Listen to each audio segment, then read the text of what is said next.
The Legend of Zelda is 35 years old. How crazy is that? This franchise is important to a lot of us, and it's had a big impact on my life, as the existence of this channel can testify. We don't know yet if Nintendo has any plans to celebrate its 35th birthday, but that doesn't make it any less of a special occasion, and one worth celebrating. And so I have something to show you that I think is pretty special. I gathered a bunch of people from the Legend of Zelda YouTube community together and asked them to do one pretty simple thing. Just talk about Zelda, tell me something you love about the series, and tell me why you love it. And I gotta say, we have a pretty broad and diverse set of opinions. But the one thing that every content creator in this video has in common is that we all endlessly love Legend of Zelda. First, I'm going to showcase my friends over at Sheikah Squad, an excellent collaborative group I'm a part of, and then the bulk of the video will showcase other members of the community, both big and small. If you're here to see the segment of a particular Zelda tuber, I have time codes in the description, but I do ask that you consider checking other content creators out as well. There's a lot of really amazing people here. And if you like anything that anybody has to say, consider giving them a subscription. They all deserve it. And if you want to be alerted of future collaborations like this, consider subscribing to my channel. And now, without further ado, I present Why We Love Zelda, a 35th anniversary celebration.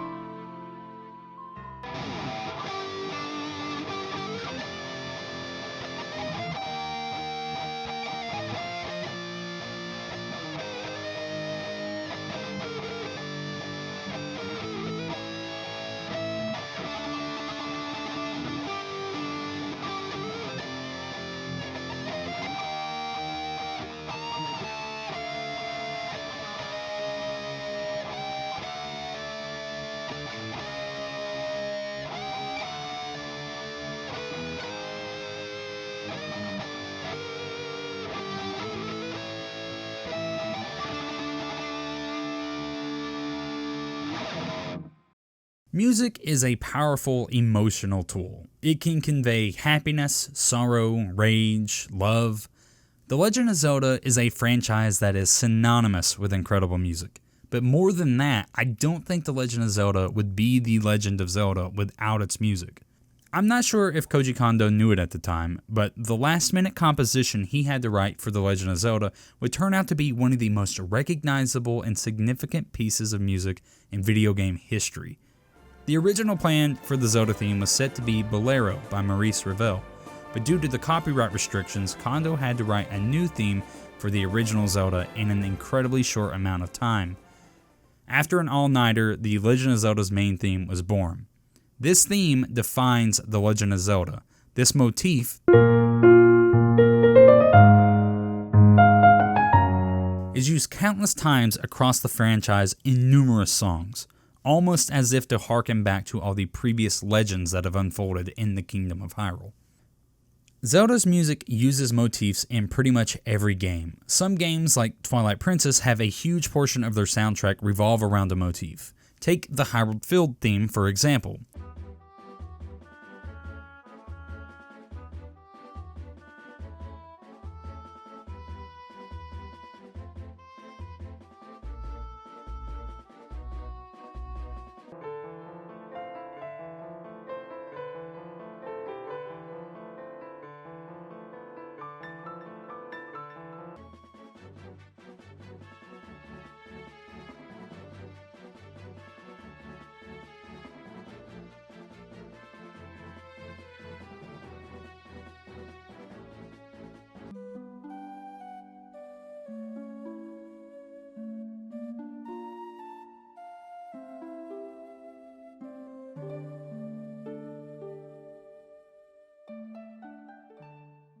And that's just to name a few. Now, you might think, isn't that just lazy writing using the same theme over and over again? Well, it's really a great way to distinguish tone and an overall theme. When you hear the original Hyrule Field theme, you probably have a feeling of purpose or triumph, as compared to Midna's Lament, where it's, well, lamenting. This one song in Twilight Princess helps give the game its identity and continuity. Some themes across the series are direct homages to previous games. For example, Serenade of Water and Lost Woods show up in Twilight Princess, Rito Village in Breath of the Wild is a reimagining of Dragon Roost Island, and Skyward Sword's Ballad of the Goddess is Zelda's Lullaby reversed. The Zelda series uses music almost as a narrative tool in this way, further reinforcing the legend part of Zelda. It's also a great way to use nostalgia to connect to veteran players on a deeper level, but you can't solely rely on your greatest hits, which is where the truly unique music in Zelda really shines. Part of the beauty of Zelda music to me is that there is such a wide array of emotions on display. Skyward Sword conveys the dreamy romantic feeling between Link and Zelda. Majora's Mask constantly shoves menacing and dark themes your way, emphasizing the depressing tone of that game. Music is used to tell the story of Zelda in a way that the plot and exposition sometimes can't convey. The soundtrack to any game is extremely important, but in Zelda it is one of the biggest factors as to why this is my favorite game series. So much of my own personal life has been affected by Zelda and the beautiful music in these games. It never fails. Every time I complete a Zelda game and the staff roll music kicks in, I get overwhelmed and it even causes me to cry sometimes. Okay, a lot of times. But yeah, for me, Zelda music isn't just a couple of catchy themes. It's the sounds of adventure and happiness.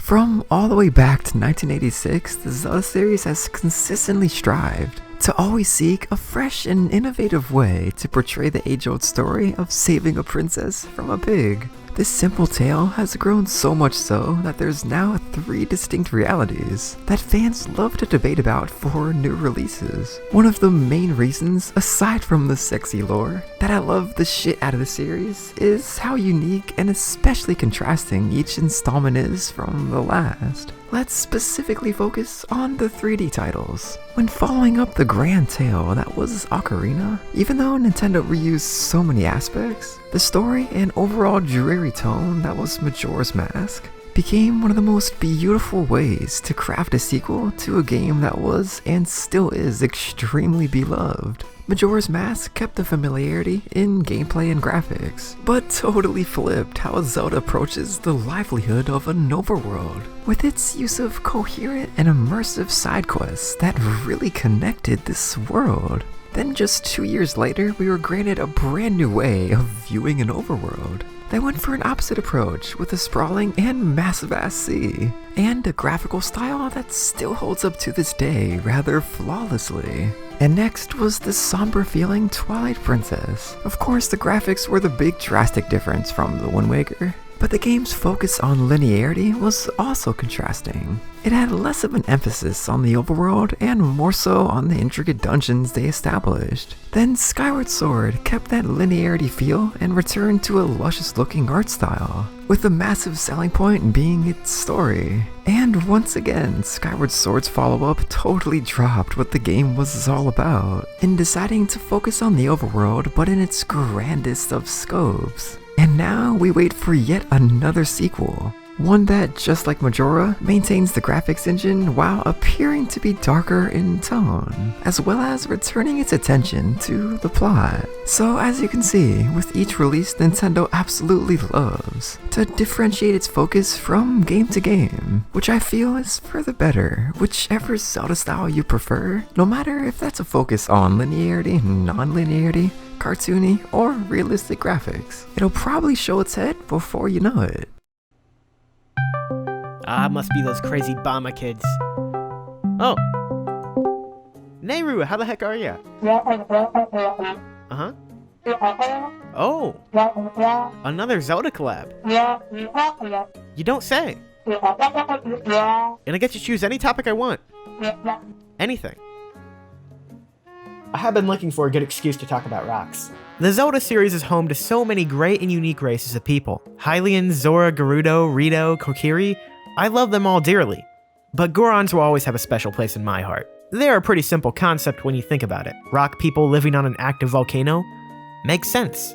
They even share traits often associated with rocks, being tough, sturdy, and reliable folk. But somehow retain being the cutest things you'll ever see at the same time. It doesn't make any sense, but they do it. I mean, is there anything not to love about these guys? No matter who you are, there's a Goron for you. You like them rough and tough, Twilight Princess. You like them cute as a button, Breath of the Wild. You like them low poly, Ocarina of Time. You like them like this. Good for you. And even if for some inexplicable reason you don't like them, in Wind Waker they're nearly extinct, so you can go hang out over there and never talk to me again. You can't fault a Goron. I think it might just be scientifically impossible. I really do love these guys. Even before I started playing Zelda, when I saw Gorons in any other kind of media, the design just stuck with me. And upon finally seeing them in-game for the first time in Ocarina of Time, their personalities are also just spot on. I have to say though, Breath of the Wild might have just perfected the standard Goron design. They fit so well into this art style. In the end though, I love all the Gorons. And though they might not always be the most standout race in Zelda games, they are iconic and just fun. Zelda just wouldn't be Zelda without them. May the friendos, Newbornkilik here, and thank you so much Nayru for having me on the channel today. When Nayru asked me to pick one topic from the entirety of the Legend of Zelda series to just completely gush about, to just fall in love with, to just talk with all of you about, my brain immediately went to the music. Now specifically this would be the teleportation songs for The Legend of Zelda Ocarina of Time. They'll have a very special place in my heart, and I'm sure in a lot of our hearts honestly as well. So what is so amazing about these? Well, first off, it gives you a nice little taste of where you're about to go. Obviously, it wouldn't make much sense for this not to be the case, but it's a nice little touch, and god dang it, I love it. When you play the Prelude of Light, it's like getting a nice splash of sunlight on your face, nice and warm, very filled out chords, very good sounding. By contrast, the Bolero of Fire is very grounded, very metered, very methodical and thought out, even perhaps to represent the heat exhaustion you might feel from visiting such a place as the Fire Temple. The Minuet of Forest is very kind of bouncy, almost alive as the forest is around it. Not to name all of them, but the Nocturne of Shadow almost feels as if a dead hand is pulling you down below to the depths of the Shadow Temple as you play it. Now I should say that these songs are very simple. In the beginning, when you kind of summon up the songs and play them on the ocarina for yourself, they're very simple, but then that backing track kicks in and you get to experience the entire piece in all of its glory, and that is the part that I love about it. It's a very simple action done by you, which is then mirrored by the world around you in such an amazing way. That and moving from place to place quickly is very handy, so it has that going for it as well. And that is why I would have to say, if I could choose one thing to really gush about, it would be the teleportation songs in The Legend of Zelda Ocarina of Time. Fishing is awesome. Not just in real life, but also in video games. More specifically, The Legend of Zelda. It might sound silly or odd to some, but I, the Hyrule Gamer, absolutely adore fishing throughout The Legend of Zelda. And it all stems from the fact that I love fishing in real life and find that the hobby translates super well in the Zelda series. You've got the classics like Ocarina of Time's fishing hole, Link's Awakening's fishing pond, and even Majora's Mask's swamp fishing, to the more modern and luxurious, and my favourite, Twilight Princess's Henna's fishing hole. These locations are my paradise getaways in Zelda games, a break from the main story. In fact, I'm pretty sure in my first ever playthrough of Twilight Princess, which also happens to be my all-time favourite video game, I spent at least half of my final playtime just fishing.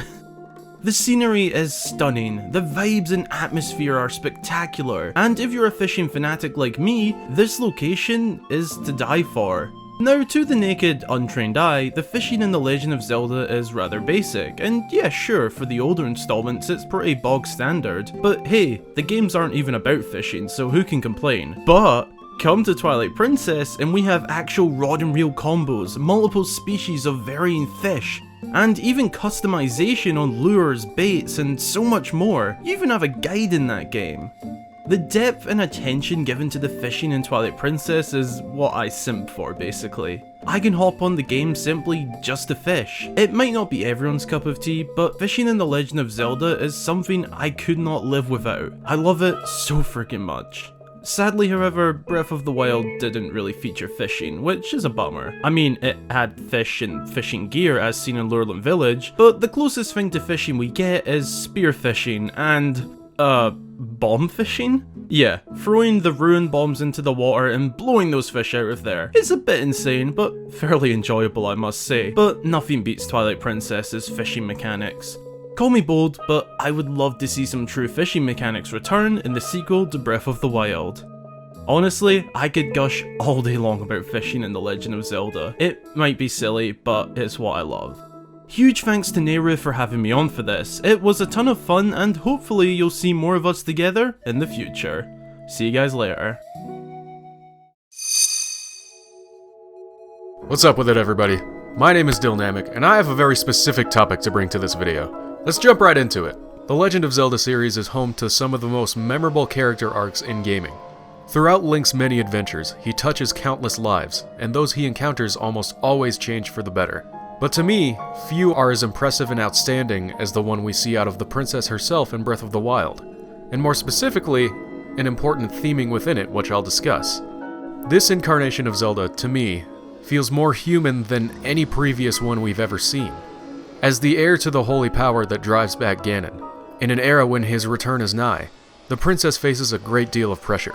The people of her kingdom are unsure of her ability to protect them in this dire time, and the person she is set to aid in the final battle, Link, serves as a reminder of her shortcomings. To make up for this, she closely studies the ancient technology in the hopes that the great machines will be able to keep the upper hand when the hour finally arrives. But her scholarly nature isn't just driven by hope or compensation, but also by passion. She shows a great love for studying wildlife in addition to the ancient technology. However, she is told that following her curiosity is a waste of time, and that she must focus everything on training to unlock her hidden power. This is a huge internal conflict for her, which is an important bit that I'll get back to. In the secret ending, when all is said and done, she states that she can no longer hear the voice of the Master Sword, and surmises that her powers have faded. Thinking on it for a moment, she smiles and accepts her shortcomings at last. Then the wildflowers bloom everywhere, all that good symbolism, blah blah blah, you probably already know what that's all about. Now, what makes this arc so special to me is, again, an important theme within it, and I'll discuss why it's so important. The theme that I speak of is the desire to thrive and chase a life outside of what is dictated by the factors that push down on an individual. What makes this theming so special to me is how well it spreads itself all across Breath of the Wild, both in narrative and a meta sense. For example, this theme isn't exclusive to Zelda, as she throws the question at Link, who deals with a similar personal conflict. It is implied that as a child he was also curious, and freely wandered and explored Hyrule to his heart's content, but when faced with the hero's destiny, the pressure made him recluse into a shell of stoicism. But as we see in the future world, his heart for adventure has returned to him, and he's far more expressive. He's uninhibited without the memory of his past life. As for the meta part, here's what's really cool about this theme, and the use of it in Breath of the Wild. It can be perfectly allegorized to Breath of the Wild's role as a Zelda game. For nearly 2 decades, the Zelda series fit a mold that people came to expect, but the Zelda team expressed a desire to break that mold immediately following Skyward Sword. The result of that breakage is a Zelda experience unlike any we had ever seen before, and one that had resounding success. Yes, it may have let down so many older fans with its many imperfections, and the series may never be the same as it was, but that's okay, because thanks to the success of Breath of the Wild, it has the room to chase new horizons and continue to evolve more drastically than ever before, and hopefully become even greater than it was. But it's not over yet. We still have a sequel coming, and from the looks of it, there's one more character upon whom they can shaft this theming, and break the conventions of his past iterations. That's right, with the reintroduction of the Demon King Ganondorf in Breath of the Wild 2, the Zelda team has a perfect opportunity to tie the Breath of the Wild saga in a neat and tidy little poetic bow. If they miss this shot, they may never get one so good again. Let me explain. While I strongly dislike entertaining the cliche idea of a good Ganondorf, I do think that the presence of the theming I've discussed has created a special circumstance in which a Ganondorf who isn't entirely evil would actually be kind of cool. Imagine, if you will, a new set of memories that tell of a new and unique incarnation of Ganondorf, with a different personality than those before him, similarly to the new Zelda. A new Ganondorf who does indeed desire power, but is yet unsure of his destiny. A story in which he begins as a mellow and gentle man, But his lust for greater heights leads him down a dark road of wrath and hatred, and no matter how much he resists losing himself, his change into the shadow that haunts Hyrule is inevitable. A tragedy that, in the end, is resolved, not through redemption, but a chance at it. A chance granted by a person who knows the confinement of destiny's grasp, and so too desires to reject it. This is such an immensely incredible opportunity for payoff in so many ways, and the stars will probably never align quite this way again. Honestly, if they pass it up, I would be really disappointed. But at the end of the day, I suppose we'll have to see. Anyway, that's my fanboy tangent. This was incredibly fun to write. And as always, I want to give a huge shout out to Nayru for having me on for this video. Now, on to the next one.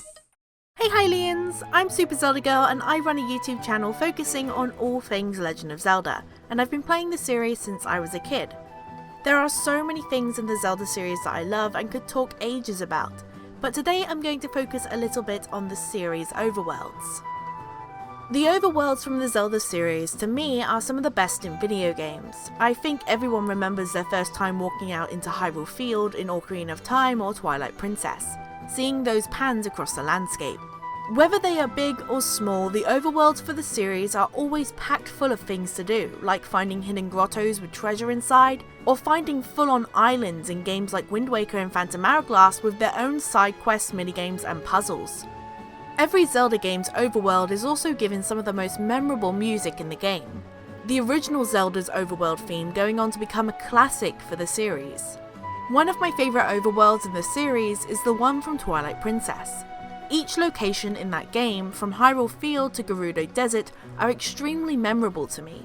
I spent hours as a kid walking around that version of Hyrule finding all of the secrets it had hidden for me, and to this day I still feel it's one of the best in the series. But talking about overworlds could not be complete without Breath of the Wild. This game went above and beyond with its world, becoming the biggest world in the Zelda series to date. It has so much to offer. Even with past games that had large overworlds, nothing compares to Breath of the Wild. You can honestly get lost in this game for hours, and even 3 years after the game originally came out, I still find locations I never knew existed when I first played it. Each game in the series brings something new to the overworld, making it something special and memorable for years to come. So at this point, whenever a new Zelda game is announced, it's always something I really look forward to seeing. And while I have a lot more I could say about this topic, there are some other Zelda fans who have their own topics to talk about, so let's move on to them. Hello everyone, my name is Triforce Trends. I make weekly Zelda content about whatever, at the minute more Age of Calamity and Breath of the Wild 2 based things. So today I'd like to talk to you about why I personally find that dungeons are the most integral and important part of any Zelda game. It's most likely why I personally find Twilight Princess to be one of the best, if not the best game in the series. Dungeons embody some of the single coolest areas in Zelda games. To revisit a game I've already mentioned, let's talk about the Arbiter's Grounds.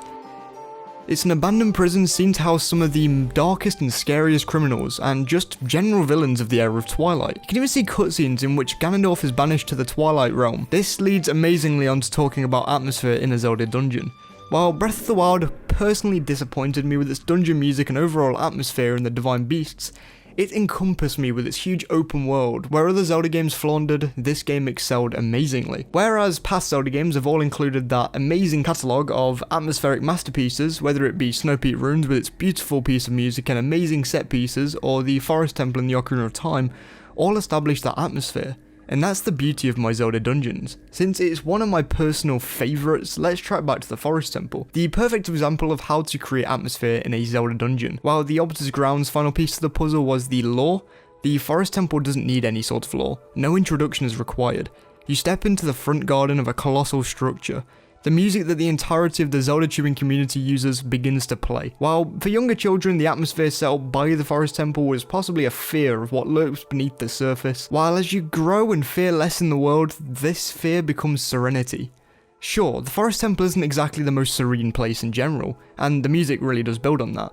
but as you walk around the abandoned halls of the temple, you notice that it's structured ever so beautifully. Now, of course, all of this extra stuff is immensely appreciated by us Zelda fans. Atmosphere, the grandiose feel of a dungeon, and the overall theming of a dungeon is clearly very important to all of us. It's clear, as Breath of the Wild's dungeons were lacking in those areas, and we all complained, except that grand feeling upon entering each beast. So now that we've discussed the outside of these colossal monoliths, let's talk about the pages inside of the cover, the pens in the pot, the butter on the sandwich. Wait, perhaps I'm going a bit too far in this analogy. The actual content seen inside of the dungeons. I'm sure that if you're watching this collection of amazing things in Zelda games, and I'm sure that you're probably aware of interiors of the traditional dungeons, the puzzles are more akin to sliding block puzzles, knowing where keys go, and general haziness of your location and where you're supposed to go in the dungeons. In addition to all of the puzzly aspects of these dungeons, there are some combat focused areas. These areas normally house enemies that are linked in some way to the theming of the dungeon. For example, in Dodongo's Cavern in Ocarina of Time, enemies such as Lizalfos are seen. These creatures breathe fire and are reptilian figures as implied by the name. Most reptiles are much happier in warmer conditions. Enter the Lizalfos, a simplistic but effective enemy that's been used for many games since then. It's a long-standing agreement that Breath of the Wild's puzzles in general are objectively better than most of the series, but we all do miss some of those more niche puzzles the older games offered. However, to combat Breath of the Wild's more disappointing dungeons, the older games offered that combat. I won't talk about bosses in this section, as that's a whole different can of worms, but as a quick aside, even the bosses in the older games were impressive and still engrossed a sense of liveliness to the player. Sometimes they were still a bit too easy.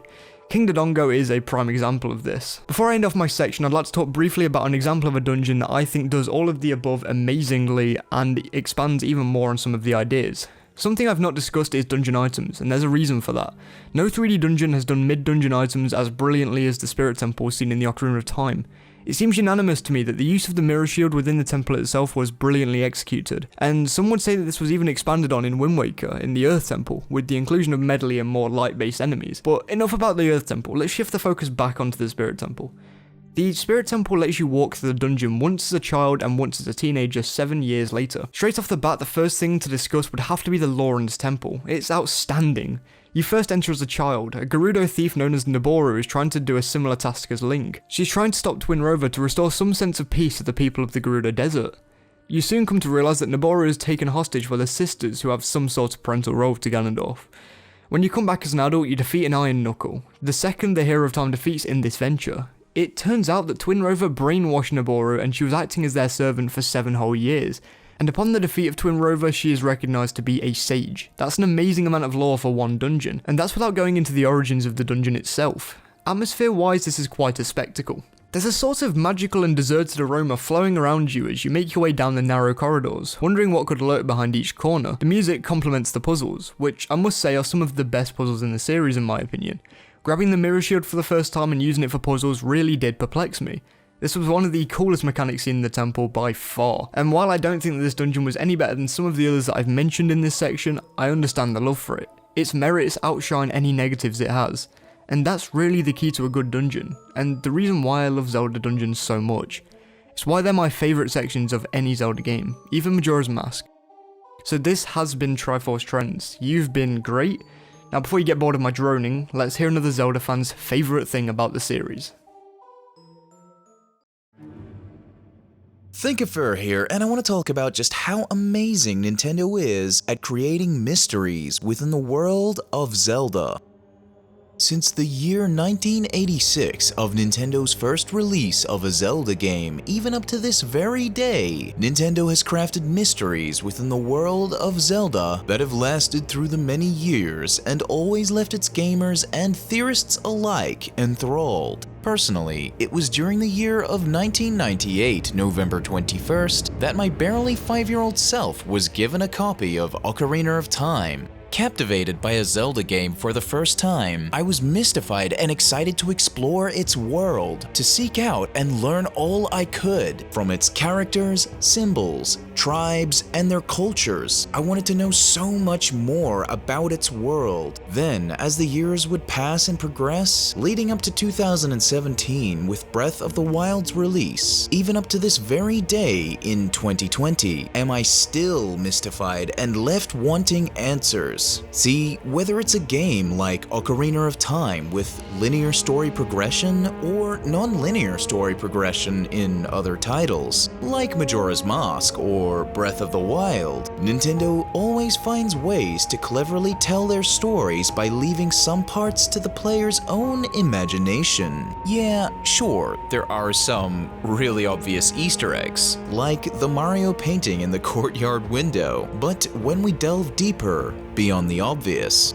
being things like Link's destiny to slay the evil that plagues Hyrule and restoring order, there are countless other stories seemingly hidden within the game's main quest line. Stories that you can't even really find out about through simply playing the game, at least for the most part. Anyway, it's this omission by Nintendo that will forever shroud open-ended pieces of lore in mystery, and it's these mysteries that sow the seeds of curiosity, and that curiosity leads to questions that we desperately want an answer to but may never find. Some examples of questions that I have often thought about, and this is just for Ocarina of Time, but to share and name a few mysteries that I personally have carried myself. How is it even possible Link could have been sent back to the point after the sword was drawn, when the sword is still in its pedestal? And why is the Door of Time still open when he was sent back if the sword is still in the pedestal? Furthermore, why is there a random claw mark on the tree in Lake Hylia? Why does the very geography of Hyrule follow the symbols of the Hylian shield? The list just goes on, and always I find myself coming back to play this game in spite of it being released years ago. The same can be even said of virtually all other Zelda games. Maybe, and I do speculate, but perhaps Nintendo wanted their games to not only be a puzzle from just a gameplay perspective, perhaps Nintendo wanted their games to not only be a puzzle from just gameplay alone, but also from a storytelling standpoint as well.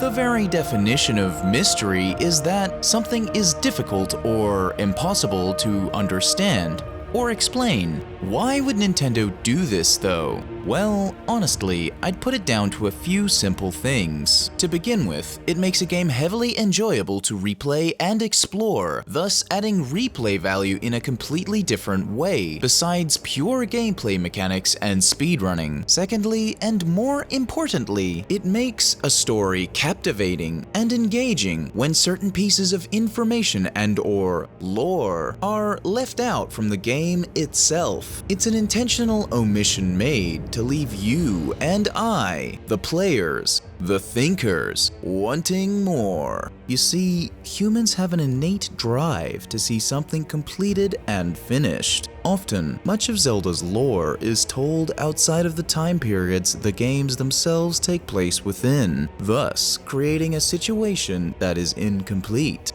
Breath of the Wild very early on informs the player that the current story began 10,000 years ago, and then an additional 100 years during Link's slumber. Adding to that, he even lost his memories, leaving us, the players, wanting answers to each of these things. All of these things collectively have the same thing in common. They are all incomplete pieces of lore intentionally left, sometimes partially in reach of discoverability or completely out of reach in pure speculation. This, thinkers, is from my retrospective. Simply put, the magic at play, the core of Nintendo's ability to capture our imaginations beyond the confines of the games themselves, and project our minds out from the screen and controller into the world of Zelda, its history, its languages, right down to the people and their cultures.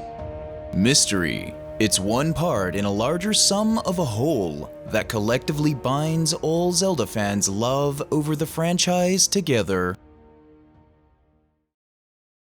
Oh, it's my turn. Hey there, my name is the Bread Pirate, but everybody calls me Bread. My channel focuses on Zelda history and Breath of the Wild shorts. For reasons unbeknownst to me, my arch rival Nayru invited me for this mega collaboration. So I'd like to share something near and dear to my heart.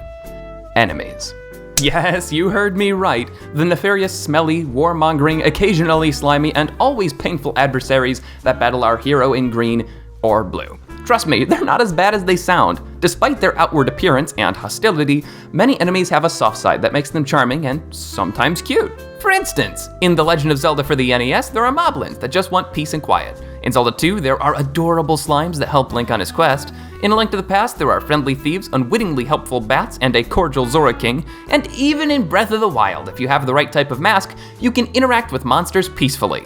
Alright, you might have noticed I skipped a few games, but that's because there are so many examples, and it would take forever to get through all of them. On top of that, it's common in Zelda games for humanoids to become pseudo-enemies. The Gerudo tribe in Ocarina of Time and the Gorons in Twilight Princess are perfect examples. In both situations, they are a group of people who are tricked or misguided into becoming enemies.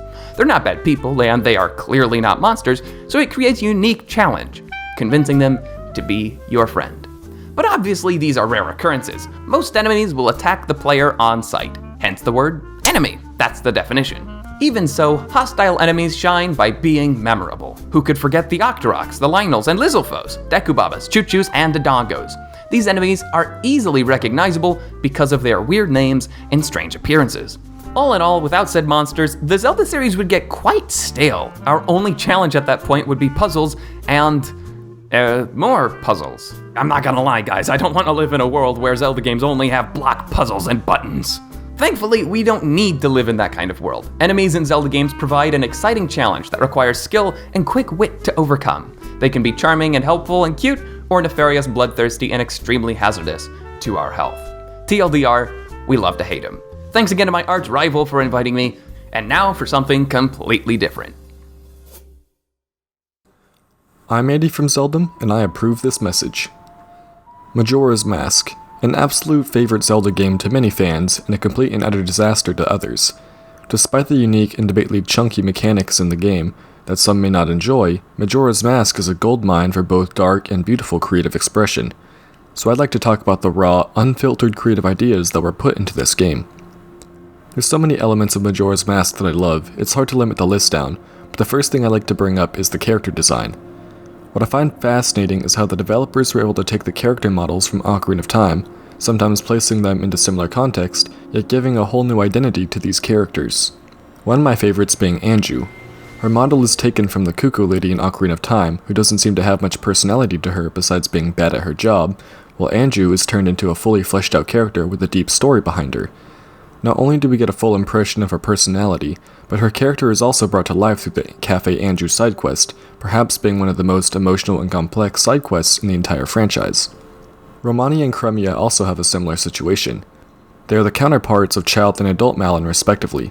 What I love about these characters is how similar they actually are to Malon from Ocarina of Time, but just in different context. These characters make me want to transition into my next topic, the emotional mood of the game.